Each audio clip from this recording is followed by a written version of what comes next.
Isang malaking sampal sa realidad ng Boston Celtics ang nangyari sa kanilang pagtalo ng 76ers. Bakit nga ba nangyari ito?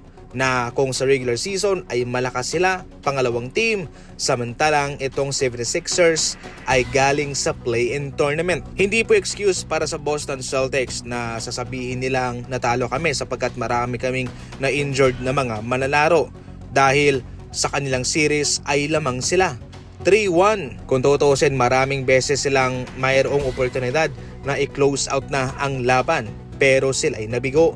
Samantalang malaking pagkukulang din ang kawalan ni Jason Tatum sa Game 7. Ito po yung kanilang mga stats dyan. Yung kanilang starting lineup sobrang baba, samantalang yung kanilang bangko naman nag-contribute pero kinulang pa rin. Ito naman yung stats para sa 76ers. Paul George 13, Embiid 34, Maxey 30, Edgecombe 23. Nabigo ang Celtics na madepensahan ang mga ito at sinabayan pa ng kanilang poor shooting, especially sa 3-point line, kaya nahirapan talaga sila.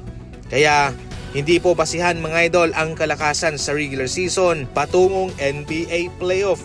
Ito yung realidad na hindi talaga nakadepende yan sa regular season. Oo, maganda nga ang posisyon mo, pero sa playoff ay back to zero. Lahat ay mayroong chance na matalo ang isa't isa. Ngayon abante na itong 76ers at kanilang kakalabanin sa conference semifinals ang New York Knicks. Sino kaya ang mananalo sa kanila? I-comment lang. Samantala, nakatanggap naman kaagad ng papuri itong si Coach JJ Redick galing sa head coach ng OKC Thunder sa kanyang magandang ginawa sa kanyang kupunan na Los Angeles Lakers, na despite na pilay sila kay Reeves at kay Luka ay nagawa pa rin naman nilang makabante sa second round at makalaban sila. Bilang isang baguhan lang na coach sa NBA ay malaking bagay ang kanyang ginawa at nagpapakita po siya ng kasanayan. Sa ngayon, heto naman po ang mga adjustment na gagawin ni Coach JJ Redick para sa OKC Thunder.